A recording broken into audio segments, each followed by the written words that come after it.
We've learned that including a table of contents or cross-referencing information in a document helps readers find things faster and optimizes use of the document itself.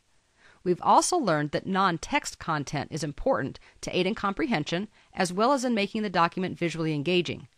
Often readers are looking for information they can utilize quickly, and one of those types of information is graphics, also known as figures. They can include illustrations, clip art, photographs, smart art, charts, and tables.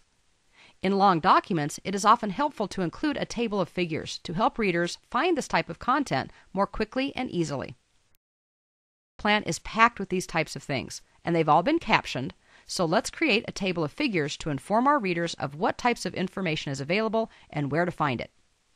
In order to do that, we're going to scroll up a little bit in the document because we have a whole page that's ready and waiting for a table of figures.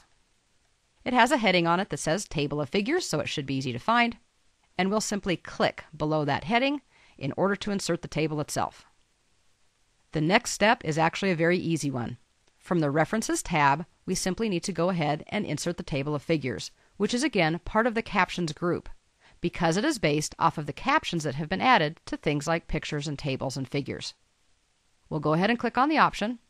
It brings up a window, and this of course is the shared window where the Index, Table of Contents, Table of Figures, and Table of Authorities tabs are all found. But in these versions of Word, when we access it this way, only one tab will be active at any given time. Like a table of contents, we have both a print and a web preview. We can choose to show numbers, we can choose to right-align the page numbers, we can choose the tab leader. We also can choose to use hyperlinks instead of actually showing the page numbers for the print preview. We want to choose what our caption label is, and again, they're all listed here. For our business plan, we use the label of a figure. We could also go into options and do more as far as modifying this. But let's go ahead and just click OK. And instantly we get the full table of figures showing that this particular document has a total of 6. It numbers them, it gives us the title, and it gives us the related page number. As a best practice, I'd recommend with most of these that we go ahead and do a spot check. Normally we'd go through the document and make sure that all of our tables and figures and those types of things were marked appropriately and have been included.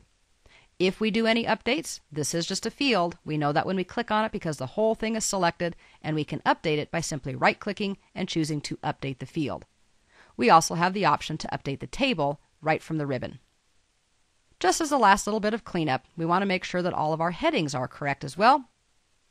So we'll go ahead and do a little bit of cleanup here by selecting our Table of Figures title, coming back to the Home tab, putting on the You Got It heading, going back to References, and making sure that we say do not show this in the table of contents, unless of course you do want to show it in the table of contents.